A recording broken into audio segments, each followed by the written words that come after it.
വിശുദ്ധ ഫൗസ്തീനയ്ക്ക് ഈശോ പ്രത്യക്ഷപ്പെട്ട് പഠിപ്പിച്ച പ്രാർത്ഥനയാണ് കരുണയുടെ ജപമാല.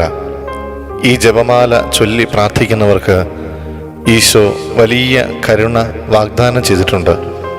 കഠിന പാപിയാണെങ്കിൽ തന്നെയും ഈ അനുഗ്രഹ ജപമാല ഒരു പ്രാവശ്യം ചൊല്ലിയാൽ കർത്താവിൻ്റെ അനന്ത കാരുണ്യത്തിൻ്റെ കൃപ ലഭിക്കുന്നതാണ് എന്ന് അവൻ്റെ വാഗ്ദാനമുണ്ട്.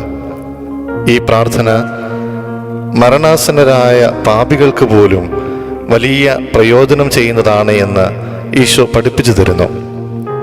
മരണാസന്നരുടെ സാന്നിധ്യത്തിൽ ഈ ജപമാല ചൊല്ലുമ്പോൾ എൻ്റെ പിതാവിൻ്റെയും മരിക്കുന്ന വ്യക്തിയുടെയും മധ്യേ വിധിയാളനായിട്ടല്ല, പിന്നെയോ കരുണയുള്ള രക്ഷകനായിട്ടാണ് ഞാൻ നിൽക്കുന്നത് എന്ന് ഈശോ ഫൗസ്തീനെ പറഞ്ഞു പഠിപ്പിച്ചു. മരിച്ചുകൊണ്ടിരിക്കുന്ന ഒരു പാപിയെ രക്ഷിക്കുവാൻ എന്നെ സഹായിക്കുന്നത് ഞാൻ നിന്നെ പഠിപ്പിച്ച കരുണയുടെ ജപമാല അവന് വേണ്ടി ചൊല്ലുമ്പോഴാണ്.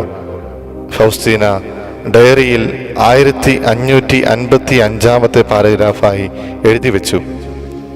ഈ ജപമാല ചൊല്ലുന്ന ആത്മാക്കളെ ജീവിതകാലം മുഴുവനും, പ്രത്യേകിച്ച് മരണസമയത്ത് എൻ്റെ കരുണ